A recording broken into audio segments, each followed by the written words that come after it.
नमस्कार मेरे प्यारे साथी मित्रों। आज साथियों 27 मई आज की महत्वपूर्ण खबर देखेंगे जो प्रतियोगी छात्र छात्राओं से जुड़ी होगी। साथियों पहला है जूनियर एडेड भर्ती में अब स्कूल स्तर पर लागू होगा आरक्षण।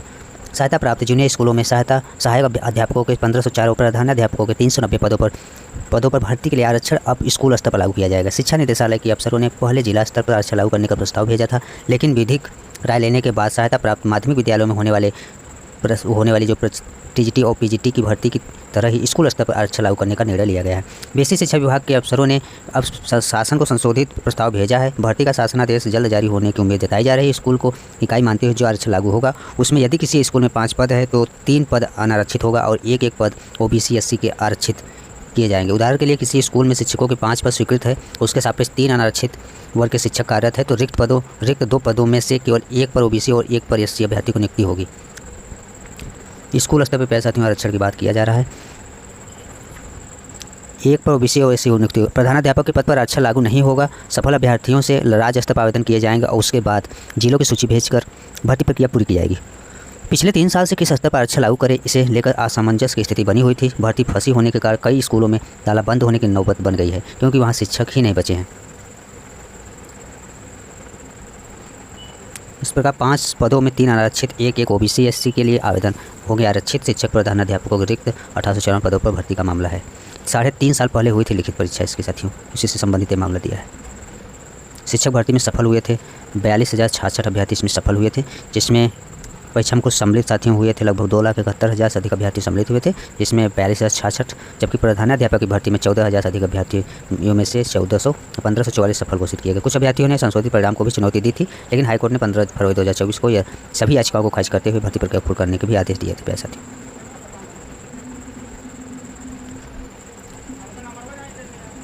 ये प्यारे साथियों है उत्तर प्रदेश लोक सेवा आयोग से जुड़ी खबर है। राजकीय माध्यमिक विद्यालयों में सहायक अध्यापक यानी एलटी भर्ती का अध्याचन में विसंगति को लेकर उत्तर प्रदेश लोक सेवा आयोग ने माध्यमिक शिक्षा विभाग के अफसरों से जवाब मांगा है। माध्यमिक शिक्षा विभाग की ओर से 7,385 यानी 25-25 महिला शाखा और 48-60 पुरुष शाखा पदों की सूचना आयोग को भेजी गई। हालांकि अध्याचन में कुछ विसंगति है और उसके स्पष्टीकरण के बाद ही विज्ञापन जारी किया जा सकेगा। 7 साल पहले 2018 में 10,768 पदों पर एलटी ग्रेड भर्ती आई थी, तब लिखित परीक्षा के आधार पर चयन प्रक्रिया पूरी की गई थी। इस बार लोक सेवा आयोग ने चयन प्रक्रिया में बदलाव करते हुए प्रारंभिक और मुख्य परीक्षा के आधार पर चयन का निर्णय लिया है। नेक्स्ट खबर देखें प्यारे साथियों। पीसीएस मुख्य परीक्षा 29 जून से 2 जुलाई तक होगी प्यारे साथियों। कल इसका कैलेंडर जारी कर दिया गया बाकायदा, आप लोग प्यारे साथियों देख सकते हैं। नेक्स्ट खबर है विषयवार आरक्षण तय होते ही होगी एलटी ग्रेड शिक्षक भर्ती। ये उसी से मामला जुड़ा है जो पहले हम देख चुके हैं। इसमें राजकीय विद्यालय में एलटी शिक्षक भर्ती के लिए विषयवार आरक्षण को लेकर आरक्षण का निर्धारण होते ही उत्तर प्रदेश लोक सेवा आयोग ने नई भर्ती का विज्ञापन जारी करेगा। अभ्यर्थियों ने 7 साल से नई भर्ती 2018 में आई थी भर्ती, जिसमें इतना पद बताया जाए तक आयोग एलटी ग्रेड शिक्षक भर्ती के लिए करीब 7,258 रिक्त पदों का आदेश मिल चुका है, जिसमें पुरुष वर्ग के 4,785, महिला वर्ग के 2,473 पद हैं।